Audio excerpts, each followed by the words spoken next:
काश मैं finale week में होती, मैं ट्रॉफी लेके घर जाती या एटलीस्ट मैं टॉप टॉप 3 में होती, तो बहुत अच्छा लगता, खुशी होती। बट जो मुझे मिला मैं उसके लिए तो अनग्रेटफुल नहीं हो सकती हूँ। जो कुछ भी मुझे मिला, इतना प्यार मिला, 14th वीक तक मैं टिक पाई उस घर में। इसी के लिए मैं बहुत ज़्यादा थैंकफुल हूँ भगवान को। आई एम ब्लेस्ड कि मुझे इतना प्यार मिला और भले ही मुझे ट्रॉफी नहीं मिली लेकिन जनता के दिलों में तो मैं ही हूँ अभी भी। हाँ, पता है ईशा भी काउंट कर रही थी और मैं हमारी भी काउंटिंग थी, बट आई डोंट नो ऐसा क्यों हुआ कि मतलब एक था रजत का प्लान कि मैं खासूंगा तो टाइम अप बोल देना, बिकॉज़ वो काउंटिंग में मैथ्स में बहुत अच्छा है। तो वो हमारा प्लान था। पर ठीक है, कहीं न कहीं चीटिंग ही थी और वैसा हो गया तो ठीक है, इट्स ओके। बट मैंने इसीलिए इस मुद्दे पे कन्फ्रंट नहीं किया क्योंकि मुझे पता है कि ईशा का यही काम है, चुगली करना, पीठ पीछे लोगों की बुराई करना, फेस पे बहुत स्वीट-स्वीट, अच्छा-अच्छा बनना, लेकिन पीठ पीछे जाके बिचिंग करना, ऐसी है, वैसी है, ये करती है। तो ईशा ऐसी ही है, वो आदत ही है उसकी। और वो बिग बॉस रियलिटी शो है, तो यही तो रियल पर्सनैलिटी आपकी दिखती है कि आप सामने-सामने बहुत अच्छे हो और पीठ पीछे आप जाके क्या कर रहे हो, बोल रहे हो, वो तो सब देख ही रहे हैं ना दुनिया। तो ये जो चुगली चाची का टैग मिला हुआ है ईशा को, वो परफेक्ट टैग है। उनका वही काम है और वो चुगली करते-करते ही शायद 15वें हफ्ते तक पहुँच गई हैं। नहीं, वो क्या है ना कि वो मैटर तब खत्म हो गया था, लेकिन मेरी मम्मी के दिल में, उनके मन में खत्म नहीं हुआ था। तो हम नहीं मान सकते कि अगर हम उधर मैटर खत्म हो गया मतलब वो खत्म है। मेरी मम्मी मेरे साथ बिग बॉस के घर में रह नहीं रही है। वो मुझे 3 महीने से सिर्फ टीवी पे देख रही है। वो हेल्पलेस है, वो कुछ कर नहीं पा रही है। और जब मेरी माँ को मौका मिला, तो मम्मी जो 3 महीने से देख रही है कि अविनाश ने मेरे लिए क्या-क्या बोला है, पीठ पीछे मेरे बारे में जो बातें होती थी, तो एक माँ का गुस्सा तो निकलेगा ना। अगर किसी की अगर वो अपनी बेटी के बारे में इस तरह से बातें सुनेगी, तो माँ को जो सही लगा उन्होंने वो किया। कोई भी अपनी बेटी के बारे में इस तरह से बातें बर्दाश्त नहीं कर सकता है। इस बारे में मेरी मम्मी से बात नहीं हुई है, पर पर्सनली मुझे तो बहुत बुरा लगा कि जिस तरह से उन्होंने बोला कि मगरमच्छ के आँसू या ये कैमरे के लिए कर रही है दिखावा, ये सब चीज़ें नहीं अच्छी होती हैं क्योंकि बाहर क्या चल रहा है मुझे पता नहीं है। मुझे सिर्फ़ वो पता चल रहा है जो मैं सुन रही हूँ। तो मुझे टेंशन है कि मेरी माँ क्या सोच रही होगी, मेरी फैमिली क्या सोच रही हो, बाहर क्या चल रहा है, आई डोंट नो। तो मैं वो सोच रही थी, मैं थी टेंशन में कि ओह शिट ये हो क्या रहा है और मैं कुछ कर नहीं सकती हूँ, कुछ बाहर की खबर है नहीं मुझे। तो उन्होंने मेरा वो नहीं समझा, मेरी फीलिंग्स को नहीं समझा करण ने, उन्होंने उल्टा उल्टा मज़ाक बनाया उन चीज़ों का।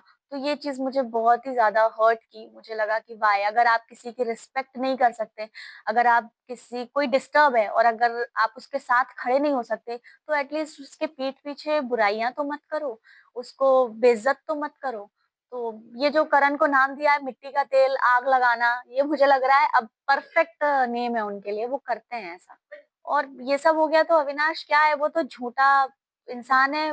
उसका जो पब्लिसिटी के लिए, उसने अपनी लाइमलाइट के लिए मुझे जो झूठे इल्ज़ाम लगाए, नीचा दिखाने की कोशिश की, उसने अपनी पर्सनैलिटी बता दी कि आप नेशनल टेलीविज़न पे लड़की को इस तरह से नीचे गिरा रहे हो, अपने फ़ायदे के लिए।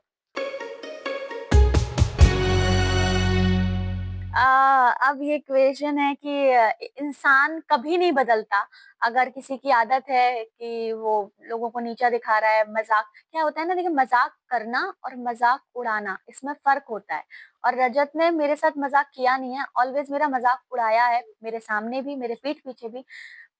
उसकी वज़ह से मैं बहुत हर्ट होती थी, उसकी बातों की वज़ह से मैं रोती भी थी और वो मुझे चुप भी करवाते थे। कई बार वो आए चुप करवाने के लिए, लेकिन अगेन सेम चीज़ करते थे। सेम चीज़ वापस करना, पर मुझसे गलती ये हुई कि मैं बातों में आ जाती थी। जैसे अगर रजत आया, वो प्यार से बात कर रहा है, 4 बार मैंने बात नहीं की। छठवीं बार मैं भी बात करने लगती थी कि चलो आया है कोई इंसान बात कर रहा है, तो मैं पिघल जाती हूँ जल्दी, सॉफ्ट दिल है मेरा। तो ऐसा सब हुआ तो है, वो अपने शब्दों पे नहीं रहता है। वो रजत को भी जो नाम मिला है पलटू और यू टर्न, वो बिल्कुल परफेक्ट नाम है। वो इंसान शब्दों पे रहता नहीं है, उस इंसान का भरोसा किया ही नहीं जा सकता क्योंकि वो आपको बोलेगा अरे हाँ, मैं आपके साथ हूँ।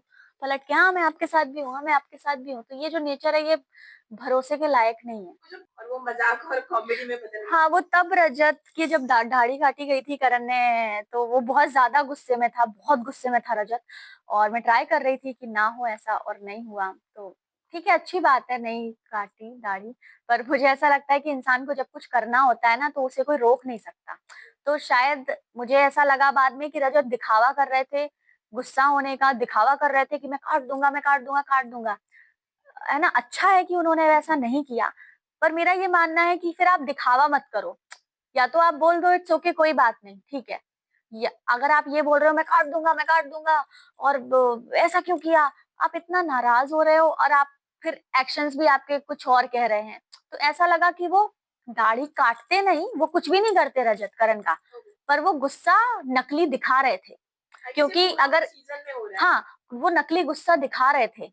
तो क्योंकि अगर किसी को कोई काम करना है ना, कोई रोकने वाला इंसान पैदा ही नहीं हुआ, है ना?